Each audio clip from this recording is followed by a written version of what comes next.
자, 여러분 반갑습니다. 자, 오늘 첫 시간 우리 창세기 부분부터 시작하도록 그렇게 하겠습니다. 먼저 성경 우리 한 구절을 보도록 하겠습니다. 베드로후서 1장 20절, 21절 보도록 하겠습니다. 베드로후서 1장 20절, 21절 같이 합독하시겠습니다. 시작. 먼저 알 것은 경의 모든 예언은 사사로이 불 것이 아니니 예언은 언제든지 사람의 뜻으로 된 것이 아니요 오직 성령의 감동하심을 입은 사람들이 하나님께 받아 말한 것임이니라. 성경은 물론 사람이 기록을 했습니다. 사람이 기록을 했지만 여기 나와 있는 대로 그 성령에 감동하셔서 그 사람을 사용하셔서 그 사람으로 그걸 기록하게 하신 것입니다. 성경을 기록한 자를 저자라 하지 않고 기자라 그렇게 얘기를 합니다. 이게 기자는 본 사실을, 들은 사실을 객관적으로 전달하는 게 기자입니다. 이 저자는 자기의 사상이 들어가고 자기의 이론과 생각이 들어가는 것이 그게 저자거든요. 그러니까 성경을 사람이 기록했지만 성경의 저자는 하나님이시다라는 얘기죠. 그러니까 우리가 저 어렸을 때만 해도 그 시골에서 보면은 그 면사무소에 가면은 그 대소소라는 게 있습니다. 그 당시에 대부분이 문맹이었기 때문에 글을 쓸 줄을 몰라요. 그래서 어머니가 서울에 있는 아들한테 편지를 보내려면 그 대소소에 와서 불러줍니다. 아들아, 쌀을 보낸다.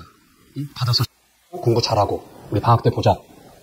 그러면 대소소 아저씨가 그걸 받아서 그대로 기록하고 편지로 보냅니다.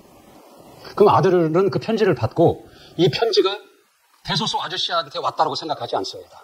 어머니한테 온 편지라고 그렇게 생각합니다.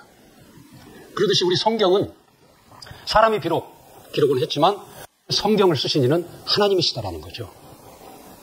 근데 하나님은 이 성경을 쓰시면서 그 방향과 목적을 가지고 성경을 쓰신 겁니다. 이 방향과 목적이 우리가 성경을 처음 배우면서 이 성경의 방향과 목적을 아는 것이 아주 중요한 부분입니다. 이 방향과 목적을 모르고 우리가 일을 시작하면 우리는 중간에 헛수고를 할 수 있고 돌아가야 되고 결국에는 그 목적을 이루지 못할 수도 있습니다. 그러나 방향과 목적이 분명하면 우리 그 목적을 달성할 수 있고 이룰 수 있는 것입니다. 그래서 성경의 첫 페이지를 보면 성경의 첫 페이지 첫 보면 태초에 하나님이 천지를 창조하라 그랬습니다. 성경의 첫 부분을 창조의 이야기로 시작을 합니다. 근데 하나님께서 이 창조를 하실 때에도 방향과 목적이 있다는 것입니다. 우리 히브리서 1장 2절 우리 같이 한번 찾아서 보도록 하겠습니다. 히브리서 1장 2절 시작. 이 모든 날 마지막에 아들로 우리에게 말씀하셨으니 이 아들을 만유의 후사로 세우시고 또 저로 말미암아 모든 세계를 지으셨느니라. 이 아들을 만유의 후사로 세우시고 또 저로 말미암아 모든 세계를 지으셨느니라. 그렇게 말씀하고 있습니다. 우리 하나만 더 찾아보겠습니다. 우리 골로새서 1장 16절 시작. 만물이 그에게 창조되되 하늘과 땅에서 보이는 것들과 보이지 않는 것들과 혹은 보좌들이나 주관들이나 점사들이나 권세들이나 만물이 다 그로 말미암고 그를 위하여 창조되었고 그랬습니다. 만물이 그로 말미암고 그를 위하여 되었고 그는 누구냐면 하나님의 아들 예수 그리스도십니다. 하나님께서 만물을 창조하실 때에 방향과 목적을 정하셨는데 아들을 방향으로 정하신 것입니다. 그 아들을 목적으로 정하셨다는 것이죠. 하나님의 창조의 방향과 창조의 목적은 아들입니다. 아들로 말미암고 아들을 위하여 아들을 정하시고 창조하셨다라고 그렇게 말씀하고 있습니다. 이 성경을 기록한 그 방향과 목적도 역시 마찬가지입니다. 이 성경을 하나님께서 이 성경을 남기신 그 방향과 목적을 모르면 아전인수식 성경을 해석하게 됩니다. 내게 유리한 대로, 내게 편한 대로 성경을 해석한다는 거죠. 나를 위해서 성경을 끌어들이고 성경을 이용한다는 거죠.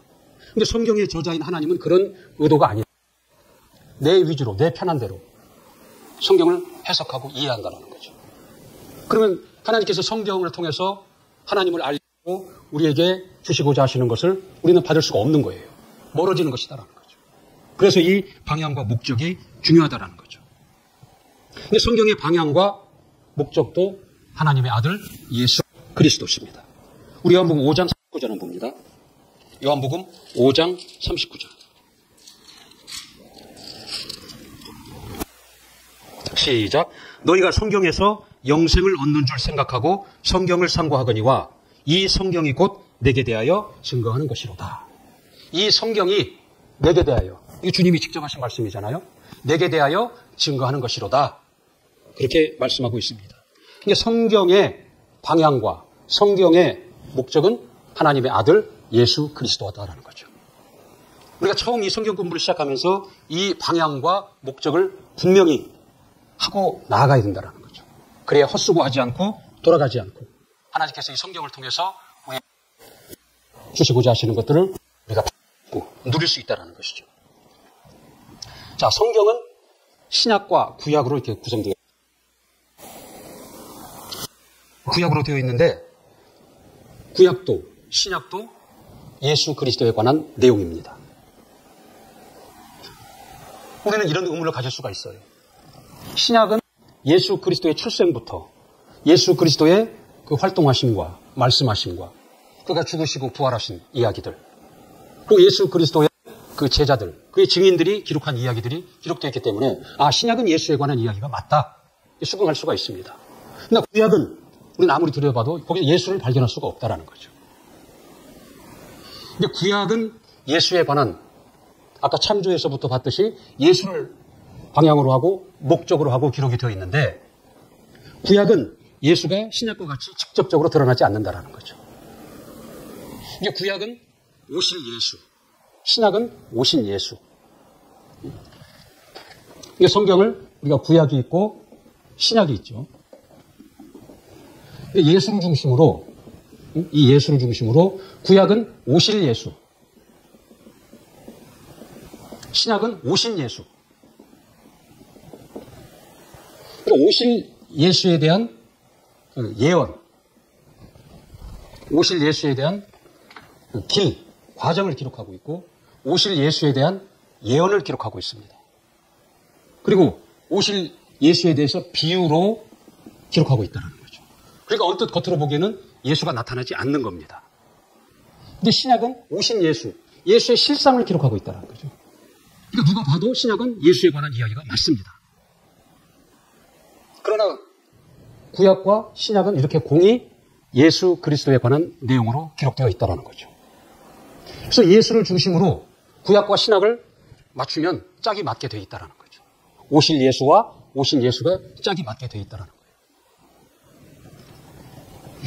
그래서 이사야서 34장 16절에 보면은 짝이 없는 것이 없다라는 거예요.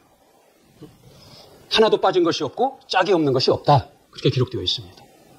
성경학자들에 의하면 이 오실 예수에 관해서 구약에 32,600여 가지의 예언이 있다는 거예요. 그 예언을 고스란히 성취해서 응해서 예수 그리스도가 오셨다는 거죠. 그러니까 이 구약도 결국은 예수에 관한 이야기다라는 거죠. 우리가 데칼코마니라고 있죠. 도화지를 반절 접어서 한쪽에다 물감을 칠해놓고 한쪽을 덮으면 양쪽이 대칭을 이룹니다. 이게 구약과 신약은 예수로 짝을 이루고 있다는 거죠. 그래서 구약도 예수에 관한 이야기, 신약도 예수에 관한 이야기다. 성경의 방향과 목적은 예수를 향해서 가고 있다. 그걸 말씀을 드리고 싶은 것입니다. 그러니까 구약은 예수가 오시는 길이에요, 길. 자, 우리 성경을 한번 잠깐 앞에 목차를 좀 찾아보도록 하겠습니다. 성경 맨 앞에 보면 성경의 목차가 나옵니다. 구약 성경 맨 앞차를 보면 구약 목록 해가지고 그 목차가 나오죠. 창세기부터 맨 끝에 말라기까지. 자, 여기를 보면은 창세기부터 신명기까지 그 5권을 우리가 그 모세오경이다 그렇게 얘기합니다. 모세가 기록한 5권의 성경이다. 그래서 모세오경 그렇게 얘기를 합니다. 이 모세오경의 그 내용을 보면은 여기서 예수가 어떻게 나타나냐라는 거죠. 예수께서 천지창조역에서 탑승을 하십니다. 그리고 예수께서 에덴 동산이라는 역을 통과하시고, 하와의 타락의 역을 통과하시고, 그 다음에 노아의 홍수의 역을 통과하시고, 바벨탑의 역을 통과하시고, 아브라함과 이삭과 야곱의 그 역을 통과하시고, 애국의 역을 통과하시고, 출애굽의 역을 통과하시고, 광야와 율법의 그 역을 통과하신 이야기가 이게 모세오경, 창세기부터 신명기까지의 그 내용입니다. 그러니까 예수가 출발하셔서 지금 가고 있는 거예요. 목적지를 향해서 가고 있다라는 거죠. 그 다음에 여호수아에서부터 에스더까지, 여호수아에서 에스더까지 12권을 이걸 역사가 그렇게 얘기를 합니다. 역사서. 역사를 기록한 책이다라는 거죠. 그 여기를 보면 예수께서 가나안 역을 통과하셔요. 또 그 가나안을 점령하기 위해서 수많은 전쟁을 치르거든요. 그 전쟁이라는 역을 통과하시고, 사사라는 역을 통과하시고, 그다음에 다윗과 여러 왕들의 역을 통과하시고, 이스라엘의 패망, 멸망, 또 다시 회복하는 그 역을 통과하십니다. 이게 그 역사서의 내용이에요. 그 다음에 다시 보면 욥기에서부터 아가서까지를 우리가 시가서다 그렇게 얘기합니다. 5권을 시가서다 그렇게 얘기하거든요. 이 역은 이제 예수께서 욥이라는 역을 통과하는 겁니다. 시가서의 역을 통과하는 거예요. 그 다음에 이사야서부터 끝까지 말라기까지 17권을 언서다 그렇게 얘기를 합니다. 선지서다 그렇게 얘기를 합니다. 선지자들의 이야기다라는 거죠. 그 예수께서 그 선지자들의 역을 통과하시는 거예요. 그리고 마침내 지금부터 2000년 전에 그 유대 땅에 요셉과 마리아의 역에 예수 그리스도가 하차하신 이야기. 이게 구약의 이야기입니다. 이게 천지창조 역에서 탑승하셔서 그동안 수많은 역을 고치시고 결국은 2000년 전에 요셉과 마리아의 역에 하차하신 이야기가 이게 구약의 이야기입니다. 이게 구약은 예수 그리스도가 오신 길을 안내하고 길을 말하고 있는 거예요. 통로를 얘기하고 있는 것이다라는 거죠. 그리고 각 역을 통과하시면서 하나님의 하나님 되심, 하나님의 하나님 되심을 드러내셔요. 그분의 선하심과 능력과 그분의 뜻을 드러내시고 그분의 성품을 드러내신다는 거죠. 그리고 그 각 역을 통과할 때마다 메시아, 예수 그리스도를 거기서 잠깐 드러내십니다. 우리는 이제 각 성경 각본을 이제 공부해 나갈 텐데 그 역을 추적해 가는 거예요.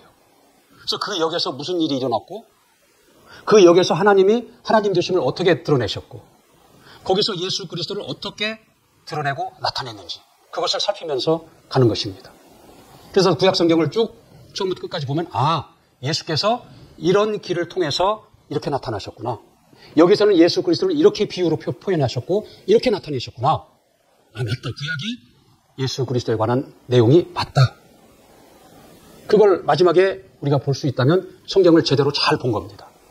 성경을 쓰신 하나님의 의도대로 성경을 본 것이다라는 거죠. 그다음에 신약은 뭐냐? 이제 그 마지막 역에서 하차하신 예수 그리스도가 이제 활동하신 이야기를 기록하는 것이 그게 신약이에요. 이렇게 보니까 구약도 신약도 공이 예수 그리스도에 관한 책이다. 우리는 그렇게 이해할 수가 있는 것이다라는 거죠. 그러니까 예수께서 각 역을 통과하시면서 하나님의 그 특성을, 하나님의 하나님 되심을 거기서 드러내고 나타냈습니다. 우리가 거기서 중요하게 눈여겨봐야 될 것은 하나님은 그 복과 저주로 이스라엘을 훈련시키십니다. 하나님의 말씀을 순종하는 때는 그들에게 평안이 있었고 전쟁에서 승리했고 그들이 평안했어요. 그러나 그들이 그 말씀을 불순종했을 때는 전쟁에서 기근이 오고 전염병이 오고 저주가 임했다라는 거죠. 끝없는 훈련을 합니다. 이스라엘을 통해서. 하나님의 약속을 지키는 자들, 하나님의 명령을 순종하는 자들에게는 복이 있고 이 하나님의 말씀을 떠난 자들, 불순종하는 자들에게는 저주가 있다는 것을 계속 훈련시킵니다. 이건 무엇을 오늘날 우리에게 말씀하냐면 하나님은 약속을 하십니다. 그리고 우리는 믿음을 갖는 것입니다. 하나님과 우리와의 관계는 약속과 믿음의 관계예요. 그러니까 이스라엘은 그 육체의 복과 육체의 저주를 통해서 그 하나님의 살아계심과 하나님의 약속을 지키는 자와 순종하는 자와 그렇지 않는 자를 계속 훈련을 시키셨거든요. 이건 오늘날 예수 그리스도를 약속하시고 이를 믿는 자와 믿지 않는 자를 계속 비유로 설명하신 거예요. 그러니까 예수를 믿는 자는 멸망치 않고 영생에 이르는 것이고 믿지 않는 자는 믿는 자는 영생에 이른다라는 거죠. 하나님이 세상을 이처럼 사랑하사 독생자를 주셨으니 저를 믿는 자는 멸망치 않고 영생을 얻으리라는 겁니다. 하나님의 약속을 믿는 자에게는 영생의 복이 있다라는 것입니다. 성경에 보면 그리하면 이게 많이 나옵니다. 이 앞에는 약속을 합니다. 주 예수를 믿으라. 그리하면 너와 내 가정이 구원을 얻으리라. 이게 약속하시고 그에 따른 결과를 나타내시고 약속하시고 우리는 그걸 믿음으로 가질 때 그에 따른 결과가 나타난다라는 거죠. 이렇게 하나님은 이제 각 역을 통과하시면서 하나님을 드러내시고 하나님을 나타내시고 하나님의 하나님 되심을 드러내시고 나타내셨다는 거죠. 그래서 우리가 이런 시간들이 이런 믿음을 하나님의 약속과 그에 대한 믿음을 얻는 것이 중요합니다. 공부가 목적이 아니라 이런 시간을 통해서 하나님을 아는 것이 중요하고 하나님이 무슨 약속을 하셨는 것이 중요하고 그래서 그 약속을 내가 믿음으로 취하는 것이 중요한 것이다라는 거죠. 자, 그럼 이제 창세기를 시작하도록 하겠습니다. 제가 지금까지 말씀드린 것은 하나님께서 이 성경에 대한 방향과 목표를 어디에 두셨느냐 확실히 알고 시작을 해야 된다는 거죠. 그래서 이 성경은 예수가 방향이고 예수가 목적이다라는 거죠. 구약도 신약도 공이 예수에 관한 책이 이게 성경입니다. 그래서 성경을 간단하게 설명하라 그러면 성경은 예수에 관한 책이다라고 딱 요약해서 말할 수 있는 것입니다. 자, 창세기를 이제 보도록 하겠습니다. 창세기는 시작의 책입니다. 시작. 창조와 시작의 책입니다. 그러니까 처음에 보면은 천지, 하늘과 땅과 만물의 시작이 됩니다. 영적 존재들의 시작이 됩니다. 사람,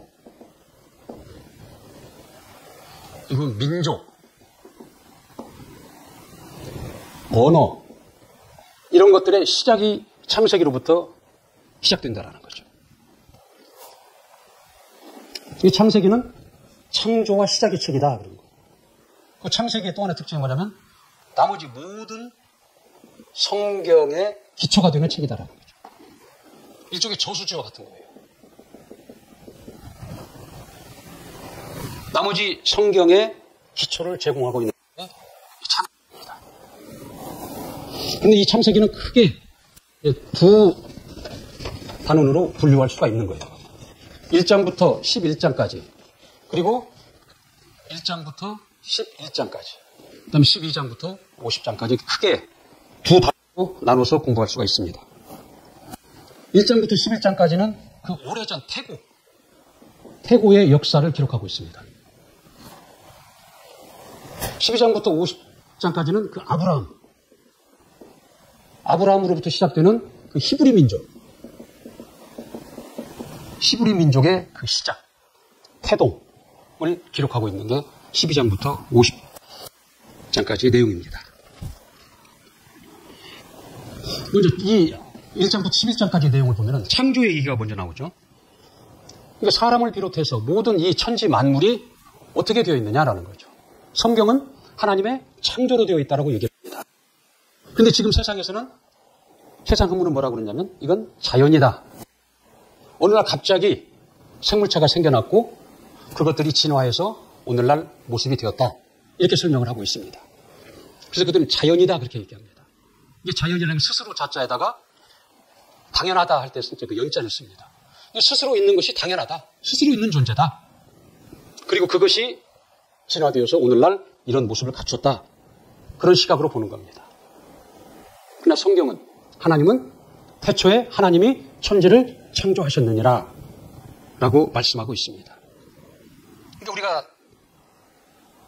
여기서 잘 들어야 될 것은 그런 이론이 있는데 교회에 나오지만 나는 이 진화론, 자연론을 믿는다라고 생각한다면 이 처음부터 하나님을 부인하고 시작하는 거예요. 창조주 하나님을 부인하고 시작하는 것이다라는 거죠. 그러니까 내가 어느 한 이론을 택한 것이 아니라 하나님을 부인하고 시작한다라는 거죠. 근데 성경을 처음부터 부인하고 시작하게 되는 것이다라는 거죠. 그래서 성경은, 창세기는 이런 이제 1장부터 11장까지는 태고 이전의 역사 부분에 대해서 기록이 되어 있습니다. 그러니까 우리가 성경을 어떻게 성경에 나와 있으니까 무조건 믿으라는 거냐? 뭐 그런 건 아니에요. 우리가 객관적으로 보더라도 성경은 크게 보면은 그 율법서가 있고 예언서가 있고 복음서가 있고 증거서가 있습니다. 여기 이제 예수를 중심으로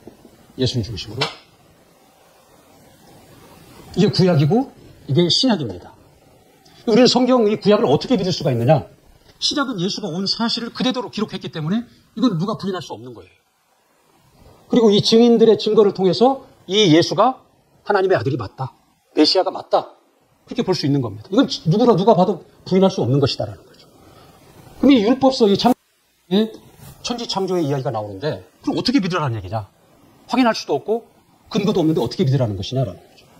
우리는 이 복음을 통해서 예수가 하나님의 아들이심을 알고 믿게 됩니다. 근데 이 복음서라는 것은 이 예언서를 바탕으로 예언서를 이루어져서 예수가 오셨다는 거죠. 그러니까 예수가 오늘 갑자기 짠 나타나서 내가 하나님의 아들이다라고 그런 게 아니라 예언서에 기록된 예언을 그대로 성취해서 오신 예수의 내용이 복음서에 기록이 되어 있다는 거죠. 만약에 예수가 오시지 않았다면 이 예언은 이건 다 허구예요. 거짓말이라는 거죠. 근데 예수가 오심으로 인해서 이 예언서가 사실임을 입증이 되는 것이다라는 거죠. 그럼 이 예언서는 어떻게 되어 있냐? 이 율법서를 근거로 기록이 된 겁니다. 율법서가 없는 예언서가 있을 수가 없는 거예요.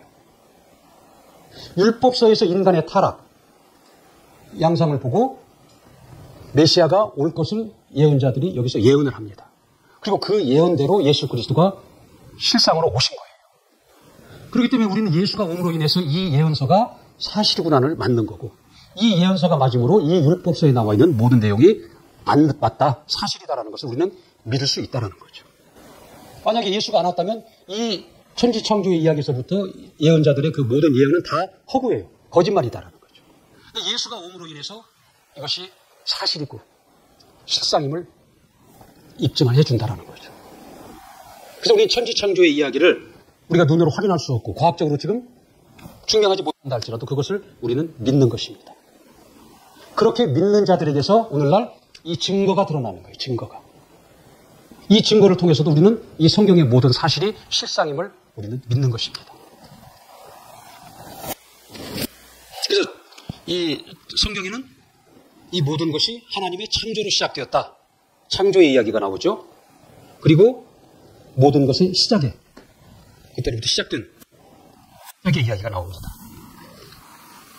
그 다음에 이제 타락의 이야기가 나오죠. 하나님 앞에 타락한 아담과 하와의 이야기가 나옵니다. 하나님 앞에 타락이라는 것은 이런 도덕적인 타락보다 더 중요한 건 뭐냐면 하나님을 부인하는 겁니다. 하나님 없이 스스로 살려야 한다는 거죠. 하나님의 피조물로서 하나님의 뜻을 위해서 지음받은 사람으로서 하나님의 뜻대로 하나님을 인정하고 사는 것이 아니라 하나님을 부인하고 스스로 살려고 하는 것이 입장에서 볼 적에는 가장 큰 죄라는 것이죠. 우리 인간에게. 우리가 육신의 아버지를 보더라도 돈을 조금 훔쳐다가 쓴 것과 아버지 자체를 부인하는 것과 어느 죄가 더 크겠냐라는 거죠. 이 아담과 하와의 그 죄의 양상이라는 것은 그들이 타락한 양상이라는 것은 하나님 없이 스스로 살려야 했다는 거죠. 이 마귀의 존재가 뭐냐? 나도 하나님 되겠다라는 것이 마귀입니다. 그래서 그 마귀의 그 꾀임을 빠져서 그 유혹을 쫓아 결국은 이가 뭐라고 그랬냐면 너도 먹으면 하나님 된다 그랬어요. 그 유혹을 이기지 못하고 선악과를 먹는 거죠. 아담의 하와의 타락의 이야기가 나오죠. 창조 이야기 다음에 타락의 이야기가 나오죠. 그래서 타락함으로 인해서 하나님이 뭐라고 그랬어요? 먹는 날에는 너는 정령 죽는다 그랬어요. 그의 육체는 이후에 더 많이 살았지만 그의 영은 죽은 것입니다. 영이 죽고 하나님과의 관계가 단절이 되어버렸다는 거죠. 끊겼다는 것입니다. 하나님으로부터 공급되는 것들이 다 끊겨진 겁니다. 생명이 끊겨지고 하나님이 주시는 그 복이 다 끊겨졌다는 거죠. 그러니까 지금까지는 하나님이 공급하시는 것으로 누리며 살았는데 이제 본인이 죽도록 땅을 파면서 고생하고 수고해야 먹고 사는 존재가 된 겁니다. 저주받은 존재가 됐다는 거죠. 하나님 앞에 타락함으로, 범죄함으로 인간이 그렇게 돼버린 것이다라는 거죠. 근데 우리의 신앙생활은 열심보다도 관계가 우선입니다. 열심이 있고 하나님과의 관계가 있다는 거죠. 근데 이게 우선이에요. 내가 이것을 하고 저것을 하고 이렇게 하고 저렇게 하고 이렇게 지성을 들이고 공을 들여서 하나님 앞에 나를 잘 보이려고 하는 것보다 하나님과의 관계를 유지하는 것이 이 관계를 더 밀접하고 더 깊이 들어가는 것을 하나님은 원하신다는 거죠. 그걸 더 기뻐하신다는 거죠. 죄는 이 관계를 끊어버리는 거예요. 하나님과의 관계를 끊어버린다는 거죠.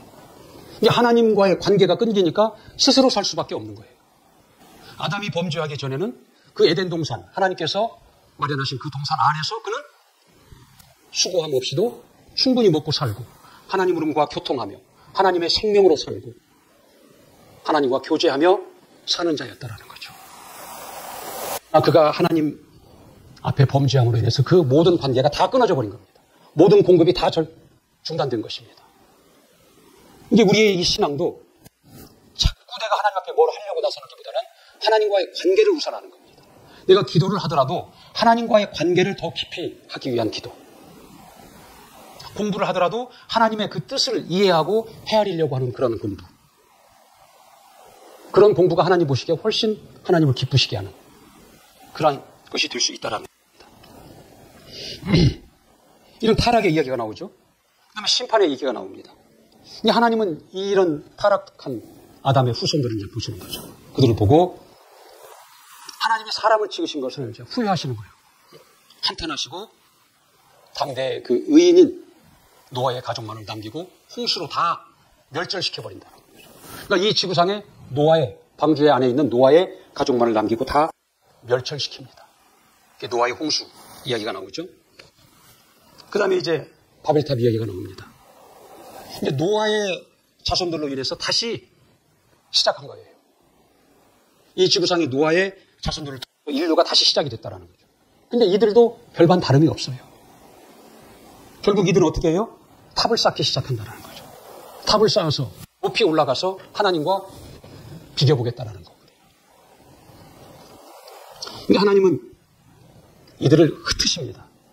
이들을 흩트는 방법이 뭐냐면 언어를 혼잡케 한다는 거예요. 언어를 다르게 해버리는 거예요. 말이 통하지 않으니까 다 흩어져 버린다는 거죠.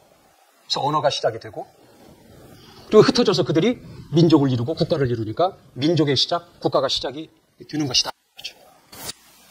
여기까지가 창세기 1장부터 11장까지의 그 태고의 이야기가 기록된 내용입니다. 그 다음에 이제 12장부터 50장까지 그 아브라함으로부터 시작이 되잖아. 아브라함의 가문, 히브리 민족의 시작. 이제 아브라함. 이게 뭐냐면 히브리 민족의 시작을 지금 기록하고 있는 거예요. 왜 이 아브라함, 이 히브리 민족의 시작이 중요하냐? 우리 1장 1절을 한번 보시겠습니다. 마태복음 1장 1절. 시작. 아브라함과 다윗의 자손 예수 그리스도의 세계라. 이렇게 나옵니다. 1장 16절 한번 봅니다. 시작. 야곱은 마리아의 남편 요셉을 낳았으니 마리아에게서 그리스도라 칭하는 예수가 신이라. 이 예수가 이 아브라함의 가계를 통해서 나오셨다라는 것을 지금 기록하고 있습니다. 근데 예수는 아브라함과 이 다윗의 가문에서 오신 거예요. 그들을 길로 삼으시고 그들을 통로 삼으시고 이 땅에 오셨다라는 거죠. 그러니까 이 12장부터 아브라함의 이야기는 예수님이 오실 통로, 그 길로 택하신 아브라함, 그로부터 시작되는 히브리 민족에 관한 내용이다라는 거죠. 그러니까 이 내용을 볼 때는 다 아브라함의 이야기예요. 아브라함과 이삭과 야곱의 쭉 얘기 나오잖아요. 얼핏 보면 아브라함의 이야기 같지만 이것은 아브라함의 이야기가 아니라 누구 얘기예요? 예수의 이야기다라는 거죠. 아까 방향과 목적을 분명히 해야 된다고 그랬죠. 이 방향과 그 방향과 그 목적으로 보면 이 창세기 1장 12절부터 50절까지 나오는 그 내용들이 아브라함의 이야기가 아니라 예수가 오시는 길을 얘기하고 있구나. 그 통로를 얘기하고 있구나. 그렇게 볼 수 있다는 거죠.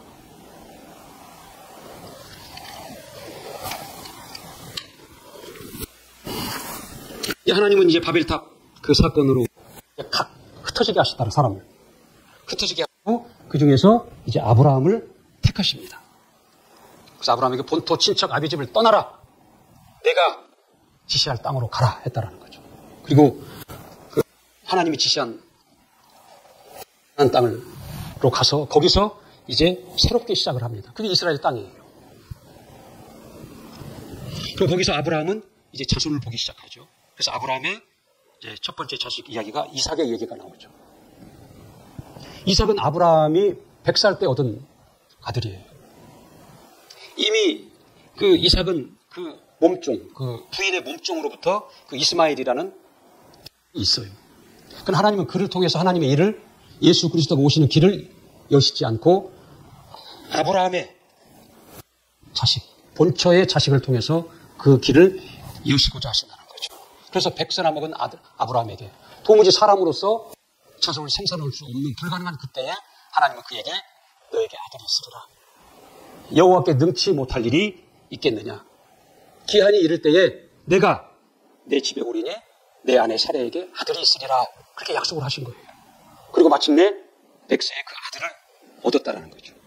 그래서 그 아들이 이삭이에요. 그래서 이삭을 통해서 하나님은 이 일을 진행하신다라는 거죠. 아브라함의 첫 번째 아들은 이스마엘이라는 거죠. 이스마엘. 그 몸종을 통해서 난 아들. 그 아브라함이 젊었을 때에 사람의 정욕으로 태어난 아들이에요. 젊었을 때 남자와 여자가 만나서 아들을 생산하는 것은 그건 이상한 일이 아니에요. 일이 아니다라는 거죠. 그러나 100세가 돼서 아들을 낳는다는 건 이건 사람의 상식으로서는 불가능한 일이다라는 거죠. 그럼 하나님은 그에게 그 약속을 하신 거예요. 여호와께 능치 못한 일이 있겠느냐. 기한이 이르면 내가 너희 집에 올 텐데 그 증거가 뭐냐? 네 아내 사라에게 아들이 있으리라 한 겁니다. 그러니까 이 이삭이라는 아들은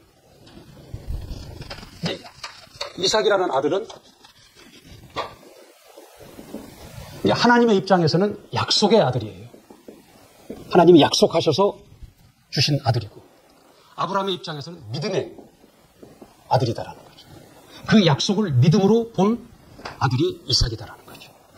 약속과 믿음. 아까 약속과 믿음 말씀드렸죠. 하나님은 약속하시고 우리는 그걸 믿음으로 받을 때 그 약속이 우리에서 이루어진다라는 것입니다. 불가능한 일이 이루어진다라는 거예요. 100세에 어떻게 아들을 볼 수 있습니까? 그러나 하나님이 약속하시고 그 약속을 믿는 그 믿음을 통해서 이삭이라는 아들을 아브라함은 본 것입니다.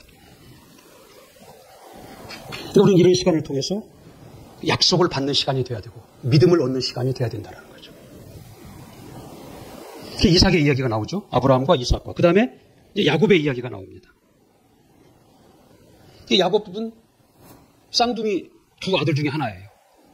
그런데 장자가 아닌 차자가 팥죽 사건을 통해서 장자의 명분을 가져온다라는 거죠. 장자의 복을 야곱이 차지한다라는 거죠.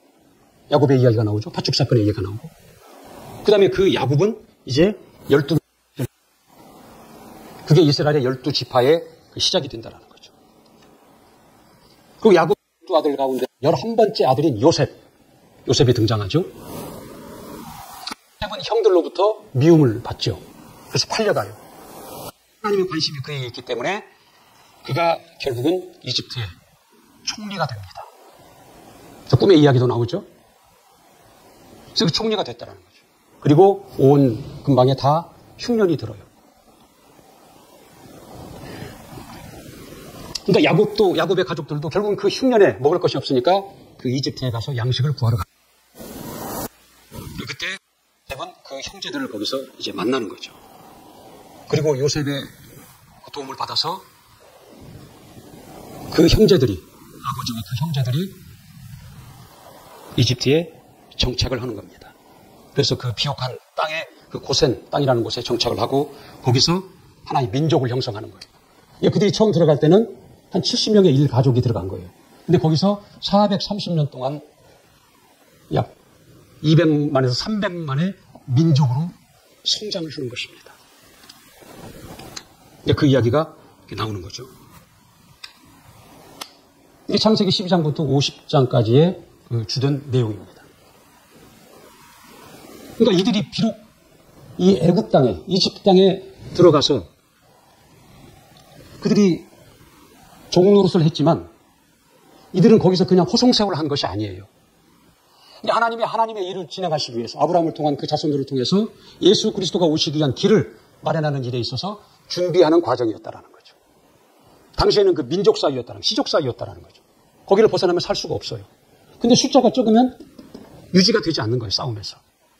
그래서 하나님은 이 70명을 먼저 하나님은 요셉을 총리로 예비하시고 그의 아버지와 형제들 70명을 이집트 땅, 애굽 땅에 들어가게 하시고 거기서 430년을 살면서 거대한 민족으로 불어나게 하신 거예요. 형성시키신 것이다라는 거죠. 하나님의 일을 진행하시기 위해서. 이게 창세기의 주 이제 내용들입니다. 그럼 여기서 아까 제가 앞에서 그 말씀드렸듯이 창세기부터 모든 구약의 성경들이 그리스도가 오시는 길이고 예수 그리스도에 관한 예언이고 예수 그리스도를 비유로 나타내신 것이다. 그렇게 말씀을 드렸죠. 우리가 천지창조에서 그럼 예수 그리스도가 어떻게 나타납니까? 그게 어떻게 예수에 관한 이야기입니까? 이렇게 얘기할 수가 있어요. 천지창조의 과정을 보면 윗물과 아랫물로 나눴다라는 거죠. 이 목적은 뭐예요? 묻이 올라오게 하는 거예요. 그럼 묻이 왜 올라와야 되냐? 흙을 얻으려고. 흙이 필요한 거예요. 흙은 왜 필요하냐? 식물과 생물과 동물들을 위해서 필요하다는 거죠. 그 왜 식물과 생물과 동물들이 필요하냐? 하나님이 지으신 남자와 여자를 위해서 이게 필요한 겁니다. 그럼 이 남자와 여자는 왜 필요하냐? 하나님이 하나를 뽑으신 아담을 마련하시기 위해서 수많은 남자와 여자가 필요했던 거예요. 그 아담은 왜 필요하냐? 예수 그리스도가 그 길을 통해서 오셔야 된다는 거죠. 로마서 5장 14절에 보면은 아담은 예수 그리스도의 표상이나 그랬거든요. 표상. 대표할 만한 상징 그런 말입니다. 이 아담을 통해서 예수 그리스도가 오셔야 한다는 거죠. 그 길을 마련한 것이다라는 거죠. 자, 이렇게 보면 이 천지 창조의 이야기를 보면 결국 최종 방향과 목적지는 예수로 귀결이 된다라는 거죠. 천지 창조에도 예수 그리스도의 이야기가 나오는 거예요. 그다음에 그 아브라함의 그 족보 이야기가 나오잖아요. 아브라함과 이삭과 야곱과 그 요셉과 그 이어진 자손들의 족보, 아브라함의 족보. 이것도 결국은 아브라함의 작게는 아브라함의 족보의 이야기고 그 가정의 이야기이고 좀 더 크게 보면 히브리 민족의 형성 과정을 이야기하고 있는 것 같지만 그 안을 들여다보면은 예수 그리스도가 오시는 통로, 그 길을 예비하고 있는 것이다라는 거죠.